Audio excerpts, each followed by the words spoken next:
conseguindo ver direitinho? Tá conseguindo ver? Uhum. Tá, então vamos começar. Oi, gente. Eu não sei quando vocês estarão vendo isso, então bom dia, boa tarde, boa noite. Essa é a segunda parte do trabalho, que vai ser apresentado por mim e pela Vanessa, que é a institucionalização da infância, antigas questões e novos desafios. Então, aqui a gente vai ter meio que uma explicação sobre o que tem no texto que nós estudamos, né? Esse texto é um fruto de conclusões de estudo exploratório de uma pesquisa sobre infância, cultura contemporânea e educação, e tem como objetivo discutir a institucionalização da infância. Primeiro, ele faz um percurso dos conceitos e significados atribuídos ao atendimento institucional à infância ao longo da história, trazendo as práticas produzidas em diferentes contextos. E depois, ela questiona os aparatos com essa institucionalidade que se dá hoje, dialogando com os achados da pesquisa de campo relacionados às questões referentes à constituição de identidade em relação ao adulto-criança. E eu esqueci de avisar, porque meu computador está muito ruim, o áudio está muito ruim. Então, se vocês não estiverem me ouvindo muito bem, me desculpem. E por qualquer bagunça também. Enfim.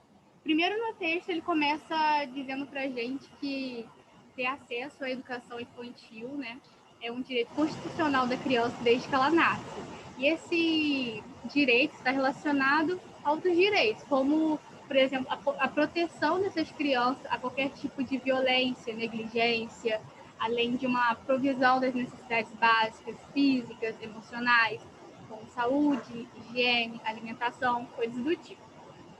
A institucionalização das crianças pequenas é uma realidade que precisa ser pensada pelas políticas públicas. Por quê? Isso está relacionado à democratização do acesso, né? E também à garantia de qualidade. Por quê? O nosso Estado brasileiro, ele não consegue garantir toda essa demanda de creche, pré-escola, que chegue em todos os lugares, para todas as crianças, para todas elas tenham esse acesso. E muitas das vezes, quando tem o acesso, às vezes eles não conseguem garantir a qualidade, sabe? Então, às vezes, a gente vê muito aqui no interior, ou às vezes na cidade grande mesmo, creche ou escola, são simplesinhas e às vezes também não tem tudo que é para ter.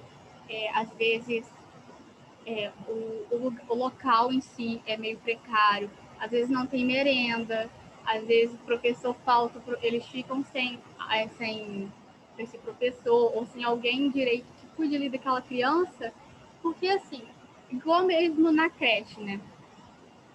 A criança tá ali e ela tem algum professor, não sei, não de repente um professor, mas um adulto que tá ali que vai brincar com ela, que aos poucos vai fazer com que essa criança tenha alguns desenvolvimentos. Depois eu acho até que a Vanessa deve comentar alguma coisa a mais sobre isso. Então, basicamente isso. Depois eu vou falar mais sobre isso também. Contextualizando a infância. Várias pesquisas vêm apontando os diferentes modos de ser criança no mundo contemporâneo. Isso pelos significativos investimentos na criança, como pelos novos papéis e estatutos sociais que lhes são atribuídos. Então, a infância, enquanto uma categoria social, ela tem as suas condições de existência relacionadas às transformações das vidas cotidianas, né? O dia a dia, a estrutura familiar, da escola, tem a questão da mídia relacionada, igual a gente fala muito sobre trabalho infantil, né? Que eu vou falar mais, acho, nos próximos slides, e eles veem muito trabalho infantil, quando é trabalhado em televisão, por exemplo, como uma brincadeira de criança, né? E eu vou explicar melhor mais pra frente. Essa globalização, por sua vez, ao difundir uma ideia universal de infância e do que se considera melhor para as crianças, desnuda as desigualdades que envolvem a infância hoje. A sociedade brasileira, em toda a sua complexidade, cria uma diversidade não só para o seu interlocutor criança, mas principalmente para distinguir uma das outras, conforme sua classe, sua função e seu lugar de moradia. As condições de existência das crianças, especialmente as que vivem em sociedades urbanas, são cada vez mais elaboradas e, da mesma forma, processo de conquista de autonomia. A violência forma os aparatos de controle físico e simbólico cada vez mais sofisticados, interferindo substancialmente no controle da infância, o que empurra para amanhã a promessa social, da autoria social. Aí aqui, ó, naturalização da infância, né? Naturalização do trabalho infantil, desculpa. O trabalho infantil, hoje em dia, ele é visto como uma das faces mais perversas da nossa sociedade contemporânea. Aqui tem, né, um menino no trânsito, outra menina ali toda sujinha, né, com uma pá na mão, enfim. Aí aqui é aquilo que eu falei, eu retorno àquilo que eu falei, do trabalho infantil quando está relacionado com a televisão, né? Por exemplo, as pessoas falam muito quando aparecem crianças trabalhando em zona rural, essas coisas, cortando cana, essas coisas, as pessoas costumam falar, essa criança está tendo sua infância perdida. Mas elas não costumam falar isso quando é uma criança, sei lá, 4, 5, 6, 7 anos, trabalhando, fazendo uma novela, fazendo um filme. E às vezes essa criança também está perdendo a infância dela. Porque, por exemplo, aqui eu trouxe o exemplo do Carrossel e da novela Chiquititas, né? Onde são crianças esses personagens principais. Ou seja, eles, como são os principais, eles estão ali em todos os episódios, então eles estão sempre trabalhando. Não é como se fosse uma criança que só faz participação de vez em quando. Então, de vez em quando, ela tem que estar no estúdio, sabe? Então, essas crianças ela tem que estar sempre ali no estúdio, onde geralmente ela acorda, vai para a escola, sai da escola na hora do almoço, e aí ela vai para o estúdio, fica até tarde da noite, e aí vai para casa, faz o exercício de casa, ela estuda, né, para o que ela tem que falar na novela e tudo mais, ela estuda aquilo ali também, e às vezes ela acaba aquilo e vai dormir. Então, tipo, que tempo que essa criança teve para ela, né? Além desse trabalho. De qualquer forma, não é um trabalho, a gente não pensa assim como um trabalho brutal, onde a criança vai super, pega força e essas coisas, mas não deixa de ser um trabalho infantil que também requer muito da criança, né? Agora, prosseguindo, no Brasil, o processo de redemocratização da sociedade na década de 1980 permitiu que os reflexos de movimento internacional sobre os direitos das crianças se traduzissem em significativo avanço legal. Então, assim, até a educação infantil, ela era um direito dos filhos de mulheres, né, mães trabalhadoras, e a partir da Constituição de 88, passou a ser um direito de todas as crianças. Todas as crianças deveriam ter o direito de estudar, mas e aí é o poder público que ele precisa atender essa demanda, precisa estar ali em cima para isso realmente ser uma realidade. Mas, infelizmente, a gente sabe que não são todas as crianças que têm esse acesso à escola, né, à creche e tudo mais. Então, é uma coisa que deveria ser mais rigorosa ainda para atender realmente toda essa demanda para todas as crianças estejam sim nas escolas. A implementação do Estatuto da Criança e do Adolescente sintoniza a infância brasileira como um tempo especial da existência social dos indivíduos, definido a partir do reconhecimento da criança como ser social que necessita ser protegido e amparado. Porém, ao penetrar na institucionalidade da vida em sociedade, o Estatuto sofre os impactos, aqui tem escrito errado, sofre os impactos das contradições que atravessam a sociedade de classe. Aí que tá. Institucionalidade da infância. Diferentes realidades em convergência. Seguindo a mesma lógica de desigualdade, decorre o processo de institucionalização da infância no Brasil. As instituições pensadas para as crianças ainda revelam ambiguidade, resquícios de práticas sociais instituídos para crianças ricas e pobres. Então, tipo, tem também que até o século, acho que é o século XXI, né? Isso. As instituições, elas almejavam que essas crianças realmente, elas estudem, estejam... A educação das crianças, elas almejavam a educação dessas crianças, mas ao mesmo tempo elas se sentiam meio retraídas com o que uma educação, uma sociedade educada poderia causar. Eu até trouxe aqui escrito, né?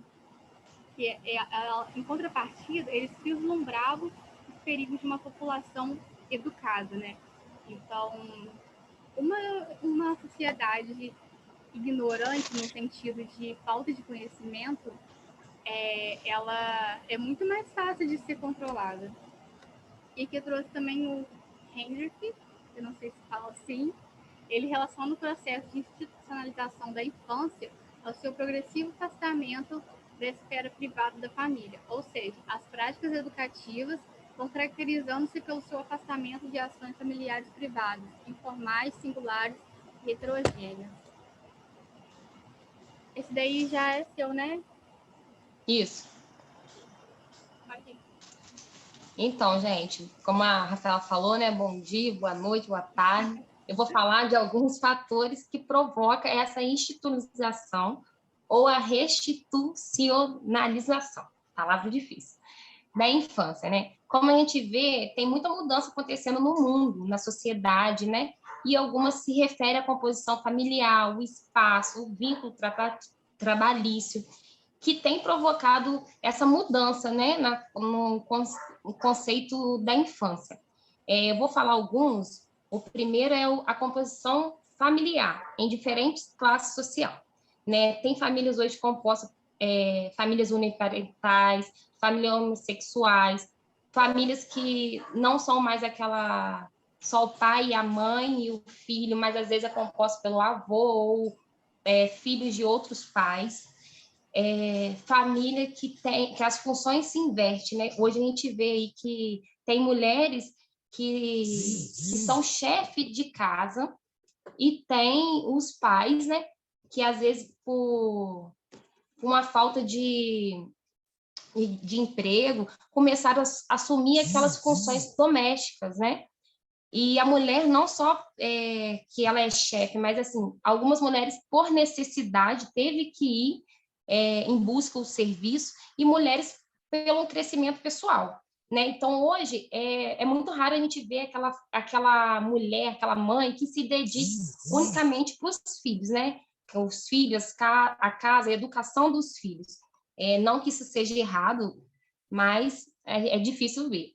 E com isso, um outro fator é a taxa de fecundidade, cada vez menor. Aí tem duas fotos. A primeira, a gente vê uma foto da composição familiar antigamente, né? Se todo mundo parar para colocar, assim, para analisar a nossa família lá atrás, os nossos avós ou bisavós vão ter uma penca de filho. A minha avó mesmo tinha 15. Então... Agora a minha avó acho que tinha 19, se não me engano, irmão. Aí... Então, era muito grande, né, o núcleo familiar ali, né? E hoje a gente vê, coloquei uma família mais atual, que no máximo é 2 filhos. Os casais optam por isso. Quando a gente vê uma família assim, pelo menos aqui em Pado, quando a gente vê uma família composta na atualidade de hoje por 3 filhos, a gente já toma um susto, né? Porque a realidade mudou. E, às vezes, como eu falei, pelo planejamento familiar, os pais hoje trabalham fora, as mulheres trabalham fora, então, por falta de tempo de educar, né? E, às vezes, essa questão de trabalhar fora não é só por crescimento pessoal, mas, às vezes, por necessidade da manutenção do lar, né? Passando para outro slide. Então, a mulher cada vez mais inserida no mercado de trabalho, os cuidados da formação dos filhos começaram a ser terceirizados, porque as mulheres precisam de uma ajuda, né, para dividir esse papel. Então, a criação dos filhos ali, o cuidado da formação, fica à mercê dos outros. Outro fator também é a vida urbana, né? Antigamente, a maioria das pessoas morava em zona rural, então, assim, não tinha nem aquela divisão de muro, era aquele quintal grandão que tinha um monte de... Ali era todo mundo da sua família. Então, a criança ali ficava livre, ela tinha contato com outras pessoas, com outras crianças, né? Tinha aquela experiência de troca, né? E facilitava até mesmo se alguma pessoa precisar trabalhar da casa, de ter aquela facilidade de contar com alguém na criação dos filhos. Hoje, não tem como, né? Antigamente, quando era pequena, a rua da minha casa parecia assim que era a Rua Oliveira, porque só tinha minha família. Se você fosse olhar até no último vizinho assim, você pode fazer um exame de sangue, vai ser parente nem se for de terceiro grau. Hoje não tem mais essa facilidade, né? O pessoal veio para a cidade, às vezes por busca de melhorias, né? É difícil o acesso, é raro alguém morar perto de parente, né? Então, essa realidade configurou muito.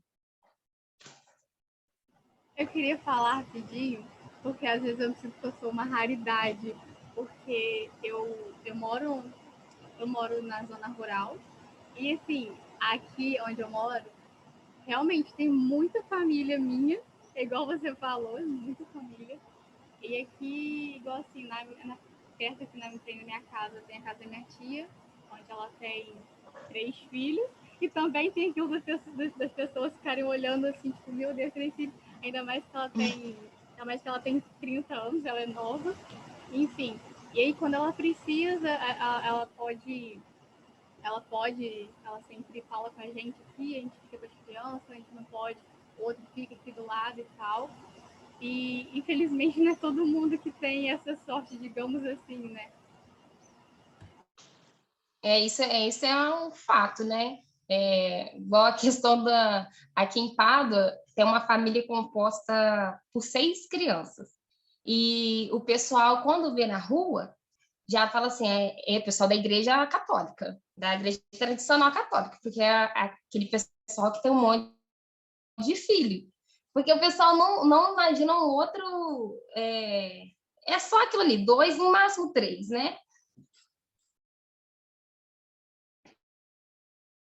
Pode trocar o Rafael com a pandemia, mas mesmo antes da pandemia, o serviço em casa, né, o home office, como que fala, já estava inserido nas nossas casas. Ainda mais agora com a pandemia, né? A gente vê aí, coloquei uma imagem de uma mãe subdesgastada, com a criança pintando e a outra gritando atrás. Esses serviços começaram a se misturar com a rotina de casa, né? O lar não tem mais aquela separação, igual quando você trabalha fora, você trabalha fora assim, no espaço físico, você sai daquele serviço ali, deu 6 horas, você chega em casa e fala assim, vou deixar o serviço para trás. E você vai curtir sua casa, vai cuidar das suas coisas, dos seus filhos. E com isso não tem mais essa separação, né? A gente vê aí que está complicado, ainda mais quando a família não tem ajuda de terceiros para deixar essa criança, né? Tem um outro slide.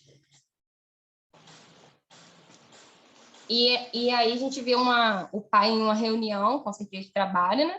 Com a criança aí vendo desenho e a outra tentando chamar a atenção dele, né? E nem sempre, essa é uma frase que está no texto, nem sempre a presença de adulto em casa é significado de atenção. Isso eu posso tirar por mim, porque eu saí do serviço na pandemia, estou em casa, né? Então eu trabalho por conta própria e eu fico com a minha filha de 2 anos. Então, tipo, a todo momento eu paro ou esqueço um pouquinho dela, porque a criança ela precisa daquele convívio. Ela já nessa pandemia a gente ficou privado de creche, né? Essas coisas. Então a criança só está dentro de casa. E essa situação aí mesmo, fica sempre o pai tentando dividir o serviço com atenção à criança, que é uma falsa atenção, né? Porque realmente atenção é você sentar, ouvir, olhar no olho, e não está conseguindo mais ter essa relação, né, de cuidados. Até a questão da zona urbana, eu moro num apartamento, então aqui não tem espaço para minha filha brincar e não tem nenhuma criança perto. Então, até a questão mesmo, acho que eu vou falar isso no próximo slide, pode até passar, Rafa. Até que os fatores que antigamente você brincava na rua, de amarelinho, de esconde, não tinha aquele perigo, né? E hoje eu vejo, até um tempo atrás já estava isso inserido na sociedade, o perigo que a gente corre, né? Aqui tinha um carro antigamente que pegavam as crianças, né? Que estavam uns casos assim, né? E então os pais, você não, era raro você passar numa casa, numa rua e ver crianças lá de fora brincando. Aqui acontece o mesmo pelo perigo tanto do medo de alguém pegar, né? Mas também por eu morar em um apartamento e quando eu desço só avenida, não tem outra rua. Se eu tipo levar ela ali para fora, eu tenho que ficar segurando por causa de passar veículo toda hora, né? Então eu vejo como a infância de hoje ela está com a deficiência, né? Nessas partes, a criança não tem mais aquele jeito que a gente tinha antigamente de aproveitar a infância, a vida, né? E ela acaba ficando mais à mercê das tecnologias, de desenho, né? Pode passar, Fran. E a BNCC, ela fala sobre essa importância do brincar, né? Que é direito das crianças, que ela tenha uma atividade do cotidiano com diferentes formas e espaços, né? Não só dentro de casa, mas fora, tanto com adulto, tanto com criança, porque brincando ela vai adquirindo, né, experiências emocionais, cognitivas, ela amplia os conhecimentos dela, a criatividade, a imaginação, fora outros benefícios adquiridos. Tanto no convívio do outro, né, diferente linguagem, ela vê que o mundo não gira em torno dela, que existem outras pessoas, que as outras pessoas têm diferenças, né, que não é todo mundo igual. Então, ela percebe a cultura, ela começa a respeitar. Isso é um processo que ela começa a respeitar o outro, né? Por isso que a educação infantil é tão importante, porque ela propicia todos esses direitos, né? Pode passar. Eu vou falar um pouquinho dos benefícios da institucionalização na primeira infância. Pode passar, Rafael. Então, eu coloquei uma foto aí e ela garante isso é uma pesquisa, e ela garante alguns benefícios, né? São muitos, mas eu vou falar 4 deles, que é o pessoal, que traz a probabilidade de ampliação e relação com o mundo físico, social e troca de conhecimento, como eu falei anterior, né? E atendimento às necessidades do aqui e agora da criança. O educacional, que é um impacto positivo na escolarização. Quanto mais cedo a criança for acostumar com aquela rotina ali, mais facilidade ela vai ter de passar de um nível para o outro, né? E isso também garante a diminuição de repetência do aluno no ensino. O econômico, porque permite os pais trabalharem fora, buscando uma outra renda familiar, e a criança, ela não fica solta, a criança está em um espaço onde que ela está sendo formada. O social, que reduz a probabilidade de crime, né? Como que eles falam, os antigos falam, cabeça vazia, oficina do diabo. Então, isso ajuda a criança, né? Ela está em um lugar, ela está com as atividades dela, então tenta distrair a cabeça das crianças para as coisas que não são lícitas. E a menina não fica só naqueles afazeres de casa, né? Pode passar. Acho que você pode passar bem, que eu já adiantei. Aí, pode. Isso. Esse é um dado de uma pesquisa, acho que é Chauí que fala. Ele fez uma pesquisa com professores, graduandos, em 20 municípios, em 20 instituições brasileiras, né, da creche para a escola pública. E foram observados alguns dados, né? Vou olhar aqui que é mais fácil. Né? Em algumas instituições foi observado os trabalhos dos professores em torno ao nome da criança, em interação entre si e com os colegas, o afeto, cuidado das crianças, como ser que pertence àquele lugar. Ele entrou em uma instituição que ele viu que aquele lugar foi todo pensado para a criança como um ser, como uma pessoa, não como um coletivo. Tipo assim, o bercinho estava com travesseiro, com nome personalizado, as crianças tinham seus materiais de higiene todos separadinhos, né? Isso. Então, tipo assim, tudo certinho. Pode passar de novo, Rafael. Já em outra instituição, que teve um detalhe dos alunos. Teve alguns que os professores, eles tratavam as crianças como psiu, ei, menina, menino, pequeno. Eles citam alguns desses apelidos que a criança ganha. Eles não tratavam a criança pelo nome. E em uma delas, ele notou que a professora chamava a criança de Ney, Ney, Ney. Aí ele questionou, né, por que chamar a criança assim? Aí a professora falou que essas crianças que são apelidadas assim, são crianças oriundas das creches, né, que chegam muito cedo e elas não sabem nenhum nome. Então, teve outras instituições que os tratamentos foram diferentes, né? Teve alguns que as professores faziam plaquinhas, cantavam, rimavam para a criança aprender a identificar o nome do colega, né? Peraí, gente, que eu me perdi. E também encontrou professor que se referia à criança na terceira pessoa do singular, sem uma possibilidade de interlocução direta ali, né? E observou também que os alunos, eles necessitavam do toque, que a gente repara para conversar com a criança, toda hora ela está colocando a mão na gente, né? Então, ela queria isso, a professora levar no banheiro, a professora ter essa troca com ela e viu um distanciamento físico ali em relação aos professores. Algumas instituições, ele observou a precariedade no trabalho dos professores, né? Com o número excessivo de alunos e os professores não dando conta. Então, ele notou crianças brincando em um pátio, às vezes com atividade perigosa, sabe? Uma falsa autonomia, né? De criança fazer xixi sozinho, ir no banheiro sozinho, se limpar sozinho, que é a hora ali que precisava de uma mediação do professor. Alguns professores desgastados, com queixas, precisando realmente de uma pessoa para escutar. O Rafael, eu vou ter que colocar um carregador aqui, só um minuto. Tá bom.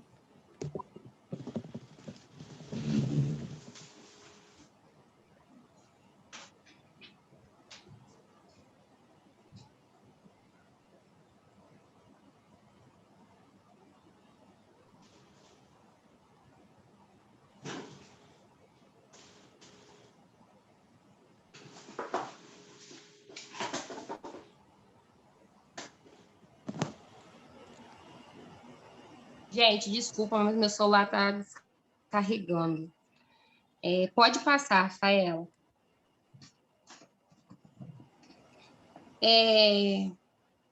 Então, né? Então, a gente questiona essa questão da... Rafaela, volta só um pouquinho para mim. Só ver se eu falei tudo. Isso. Então, a gente acaba questionando sobre a educação de qualidade, né? Porque a criança, ela precisa, sim, estar inserida num espaço. É importante para a criança ter essa educação, só que não adianta nada ela ter uma educação sem ser de qualidade, né? Então, é isso que a instituição aí, ela fala, né? Igual tem benefícios, muitos, mas ela tem que ser uma coisa trabalhada, uma coisa em conjunto, né? Um dos benefícios que eu acabei que nem citei, mas assim, eu precisei colocar minha filha na creche com 4 meses. Sabemos todos que a educação infantil pública é direito da criança do 0, né, ao longo. Só que aqui em Pado a realidade é um pouquinho diferente. Então, eu não tive essa facilidade de colocar a minha filha numa instituição pública. Ou eu colocava ela, igual a Rafaela falou no começo, em uma instituição, às vezes, longe, que não tinha tudo aquilo que ela precisava, né? Não tinha aquele apoio por trás ali, ou eu colocava uma pessoa para cuidar dela. E aqui é igual a escola, você se matricula no final do ano e no meio do ano. A creche aqui é o mesmo, só pegam criança, não sei se mudou agora, mas só pegava criança acima de 6 meses. E como ela completou 4 meses, já não era na metade do ano, eu não consegui concorrer a essa vaga, né? Então eu optei, ou tipo assim, ou eu tirava, ou parava de trabalhar, porque eu não teria ninguém para ficar com ela, ou eu tirava um pouco do dinheiro e pagava alguém. Então, eu optei por uma instituição que era a única que tinha na época e eu tive que pagar essa instituição. E eu vi os benefícios que trouxe para ela. Creio que tanto no público, tanto no particular, a criança ganha, né? Quando o espaço é pensado para a criança só tem a ganhar. Então, a minha filha foi muito cedo, ela desenvolveu muito cedo de falar, de andar, de interação com o outro, né? Tanto que nessa pandemia que ela precisou, que seria a época que eu ia tirar ela e colocar na instituição pública, porque eu já conseguiria fazer, ter direito isso, não pôde por causa da pandemia, e eu vi como que isso foi um pouco falho, né? Porque ela estava em um processo de formação, em um processo de desenvolvimento, e esse processo foi mudado, né? Então, a gente imagina, então, os pais que não conseguem, que não pode realmente colocar, pagar, né? Ou não tem condições, numa realidade que eu vivi dessa, tipo, de não conseguir colocar minha filha numa escola, numa creche pública. Imagina os pais que nem isso podem. Então, o que eles acabam fazendo, né? Saindo do serviço. Então, são fatores que tudo influenciam, né? Influencia você pensar na menor taxa de fecundidade, né? E, e é isso. É o último slide para fechar aqui. Embora os inúmeros benefícios que a educação infantil propicia, ela não é solução para a desigualdade. Igual eu falei, precisa ser uma educação de qualidade, né? Como podemos observar na pesquisa, um grande número de crianças tem acesso à educação gratuita na primeira infância. Porém, se a educação não for de qualidade, com olhares voltados para o interior das salas de aula, os problemas sociais não terão solução, e a educação por si só não resolve, como a Rafaela falou no início. É preciso um trabalho com outras instâncias políticas, junto de instituição, para uma nova institucionalização.